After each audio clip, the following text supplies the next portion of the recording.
Hi, and welcome back to the Hippocratic Society podcast. This podcast, we are following an episode from Sophia Carosa, where we talked about neuroscience and the soul. Today, following up on that, we wanted to talk about the virtue of hope, which I think is very fitting and a great choice. Thank you to myself. This is also very fitting because it is a prelude to our upcoming summer conference, whose theme is hope. And John will not be talking at that conference, so he felt that he wanted a space to talk about his thoughts, and so we gave that to him. Thank you, John, for being back so we can hear your thoughts. You're welcome, Michael. We really appreciate it. Anyway, so speaking of hope, hope is as we've brought up in meetings and in Hippocratic Society discussions before, hope seems to be a fairly unique virtue where it's a little bit hard to put your finger on it. It's not so much like temperance, where it's sometimes just more obvious where things are intemperate, or just a little bit more practical and maybe just easily graspable. So for hope, maybe we could just start out talking about what it is, what sort of conceptions come to mind in hope. Specifically, in religious context, hope is considered theological, but clearly it also has very practical and secular applications. So, John, what would your thoughts be about hope? Thanks, Michael. As you were just mentioning, I think today we could talk about hope in perhaps two different categories. From a traditional virtue standpoint, hope would be considered a theological virtue. So Aquinas would mention hope uh, along with faith and love as one of the three theological virtues. And the theological virtues have an end that is directly God. Um, and so, where faith informs the intellect and charity informs the will, hope informs the desire. So, the desire for eternal life or the desire to be united to God.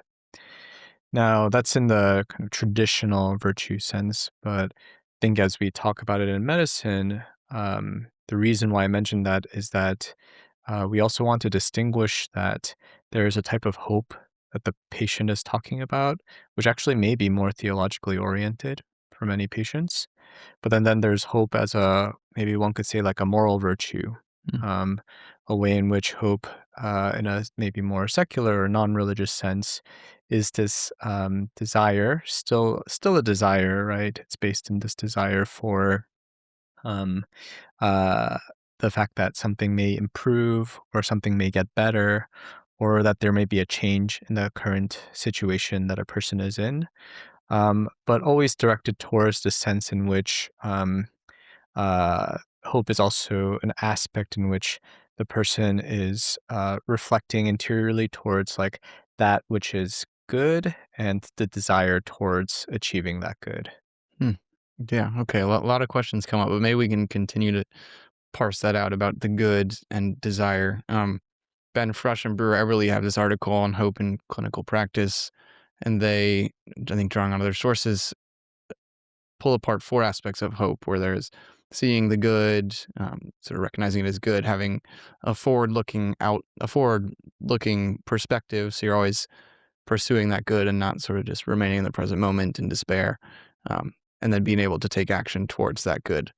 So maybe we could examine that good a little bit, as you were saying, that from the theological perspective, it's God, from a clinical perspective, maybe an improvement in the situation, but just getting into it, for example, what would it look like for a patient who's terminal or who doesn't have a reasonable hope of a clinical improvement, even though there's always some chance?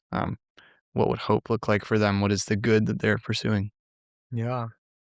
Um, Yeah, I think especially maybe we could even bring that to a more extreme question of a patient who is at the end of life and still retains a sense of hope, right? I find that in my colleagues, they struggle a lot with this particular virtue because, from a clinician standpoint, they see a patient as having hope as somehow not understanding the situation that they're in. And I think if we were to take a very strict definition of seeing hope as this desire towards like what we may see as a clinician as an unrealistic outcome, if we see that as the only basis of hope, then I could see why my colleagues may say like, oh, like the patient doesn't get it, or they're not really understanding how dire the situation is. And at the same time, it's always interesting to me where when I've gotten these consults before, where a team may say, "Oh, the patient's like not really getting that they're at the end of life." When you really delve into asking patient about both illness understanding from their own words, but also what they hope for. Um, we've talked about this before in the setting of miracles, right? That they also hope for miracles. That oftentimes they are talking about hope, especially if they're somebody of a religious background, with this hope in a cure or hope that is in some sense more directed towards God, in the sense that they're hoping for God's direct intervention. And I often find that in clinical care, the patient who does the best is the patient who's also able to both maintain a sense of hope while at the same time understanding what situation that they're in. That they may actually be at the end of life, but still retain the sense of hope that is directed towards something maybe beyond us, like beyond this life, right, or beyond the current suffering. And this sense of hope, I actually think, is important to continue to cultivate in patients, right? Whether the doctor doesn't share that same religious sense or not, right? Because we could maybe make an analogy to our own personal situation. One could even say that the Hippocratic Society was born out of a desire to live hope better. Um, because there are many physicians, I would say that, or I've heard this from a lot of trainees, that there have been physicians who basically say, like, you shouldn't go into medicine. Like, medicine's like in a really bad place. Like, it's basically hopeless. Or, as I've mentored a lot of students over the years, including mentored them not just in terms of professional, but also in personal circumstances, where maybe somebody is trying to kind of overcome a weakness, but has been failing for a long period of time. I find that the person who then doesn't make progress is the person who actually becomes hopeless about their situation, rather than the fact that even if they fail, they continue to struggle and hope that this will improve and that they will be able to, at some point, make small steps towards overcoming their weakness. We might even see this in relationships.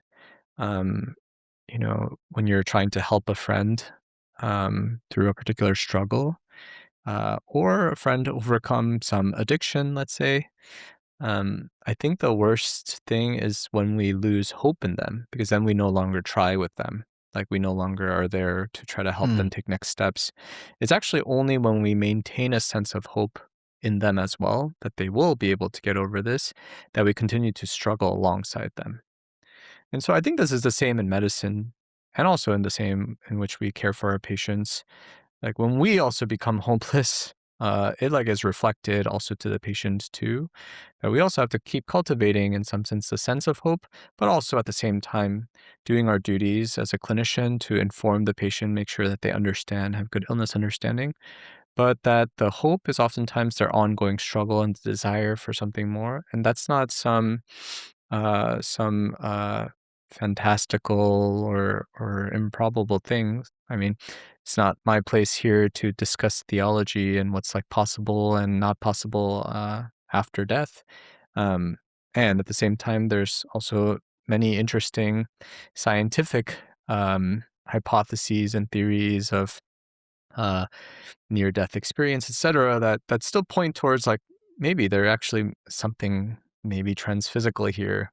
Again, not to go into this topic too much because we're focusing on hope, but that it is not, I think, something crazy to think that there may be something there, and to also help the patient because the sense of hope is what's helping them also get through the day to day, and that it is not always equated with them not understanding their illness or their situation. Hmm. Okay. Yeah. So a lot of examples there, but it seems like hope in all cases is helping, as you said in that last point, live the day to day, actually move forward practically, even if that means that the patient is just a little bit happier with, or with their struggle and not being able to or being able to follow their treatment a little bit better or being able to respond to the clinical team um, in a positive way. So very practical and as well as being a virtue, good in itself, as we talk about. Interesting, yeah. And so, how in this case, I know you talked about how clinicians sometimes are the ones without hope in or don't recognize the goodness of the hope in patients that see something beyond death. But in the other case where patients are really struggling with their illness or is really burdensome for themselves and their families, where they might be lacking hope, what is the role and how can physicians and clinicians in general be a model for hope and foster hope in the patients? Yeah.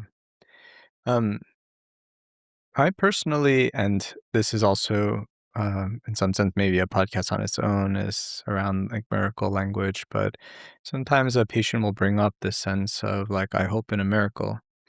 And um, I go alongside them there. I say, I also hope in a miracle for you. I mean, genuinely, that is what I hope for you, right? I desire that for you. It's a desire that I wish that you were also well, right? That I could affirm their sense of hope, and at the same time asking them about like, what do miracles mean for you? What does this particular hope mean for you?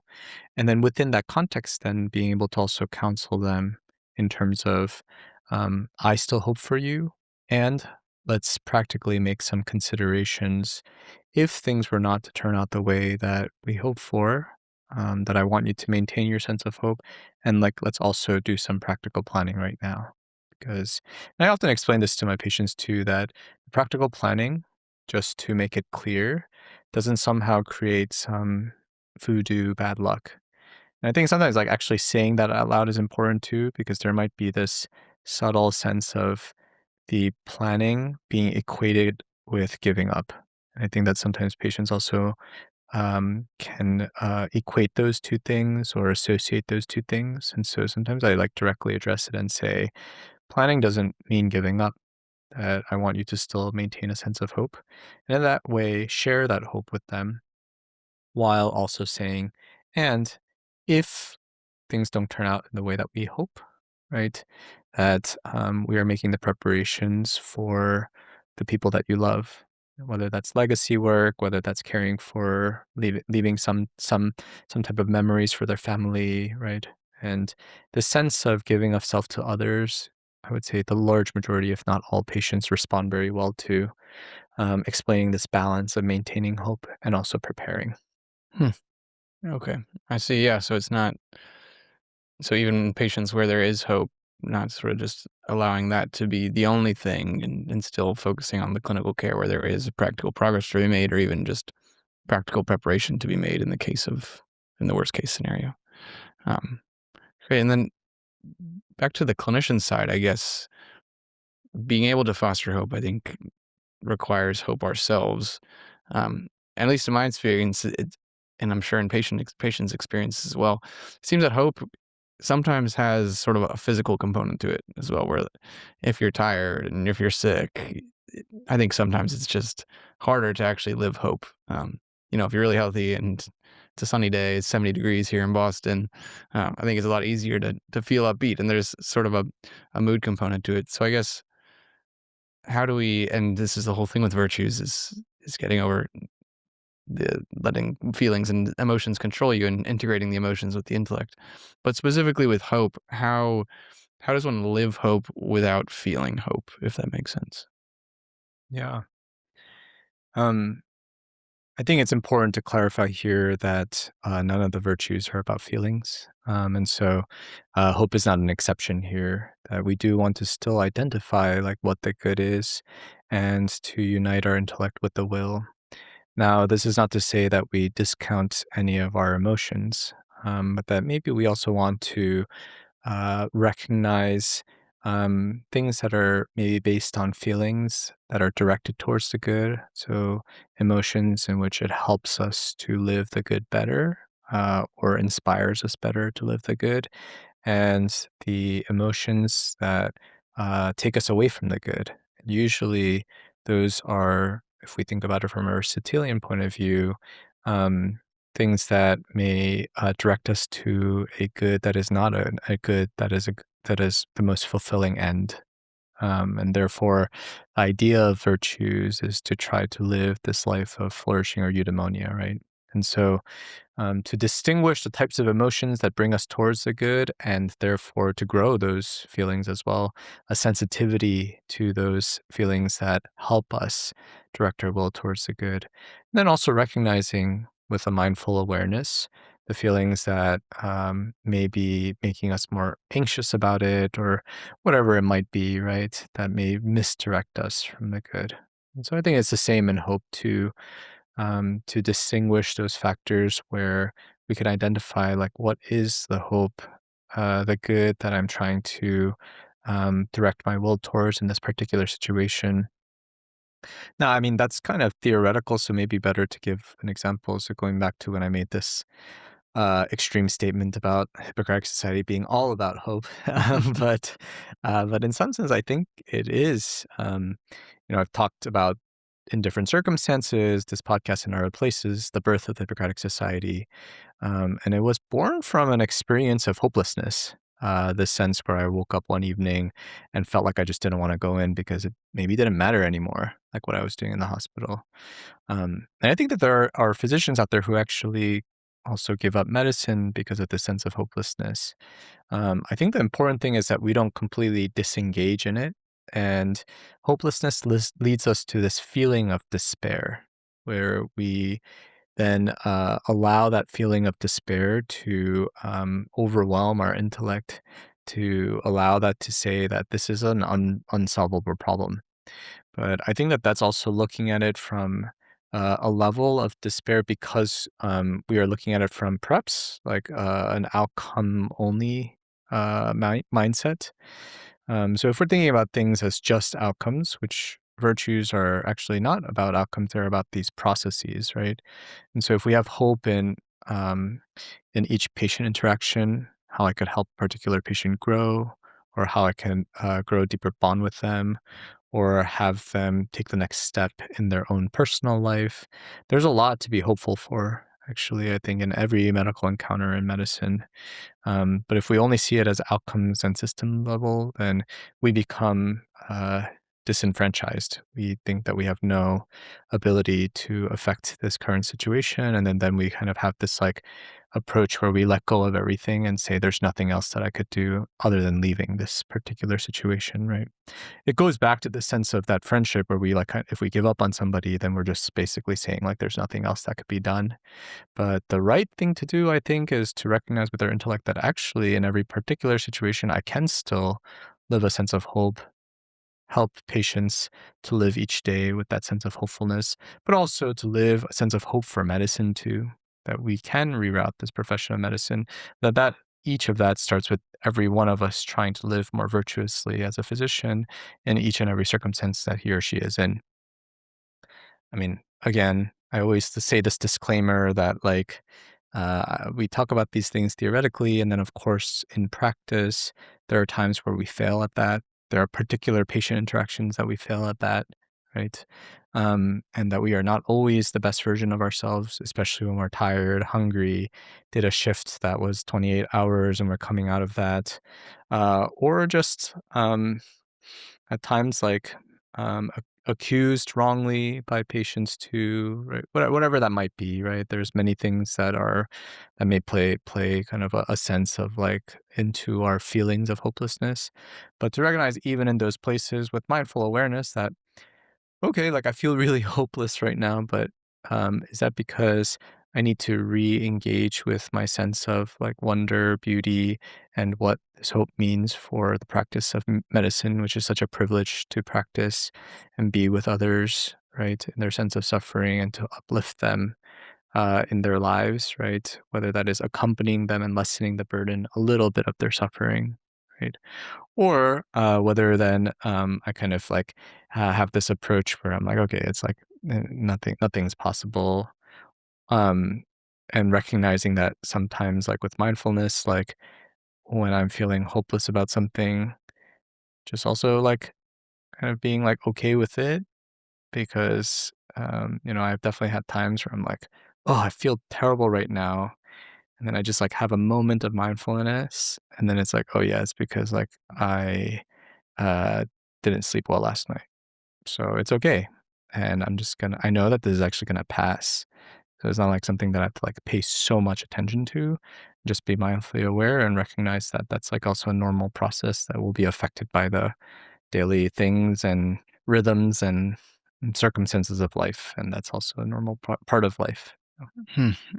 Yeah, I really love that. You really laid out a beautiful vision of hope for medicine and the hope that we can bring into each clinical encounter. And there's always something there.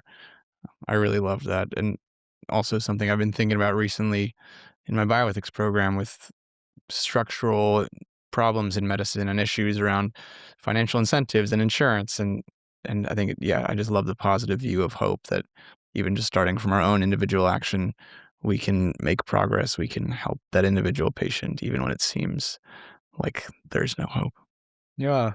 I think there's, like, a really interesting, idea here, that, if you've ever read Man's Search for Meaning by Viktor Frankl, where he talks about this idea of hope even existing in a concentration camp, and that the people who survived actually were the people who maintained a sense of hope.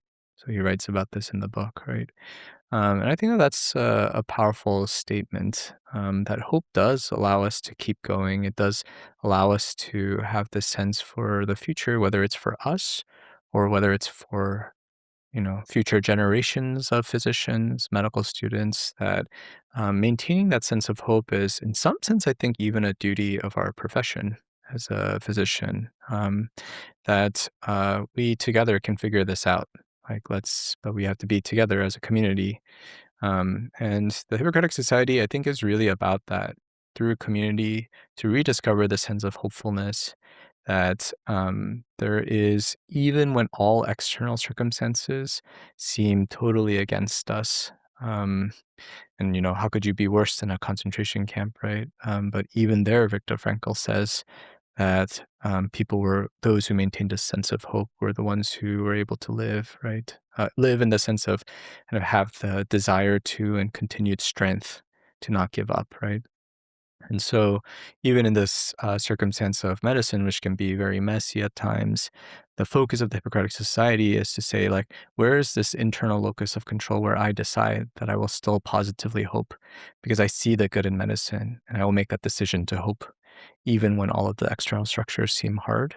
And in that way, I will be that small light that makes the change little by little by bringing that light to those around me, helping them also sense have this feeling or desire for hope, and with that keep expanding that sense of hope for our profession to, I hope, an eventual degree where we do reroute a sense of what it means to practice good medicine. Mhm. Yeah, I love that. I don't think I can add anything else. I think that's the perfect place to end and also a perfect lead up into our conference. So, on that note, thank you so much, John. I think this was a really beautiful, fruitful, and also very practical discussion that we talked about hope. Thank you. Yeah, thanks, Michael. We'll see you next time on the Hippocratic Society podcast.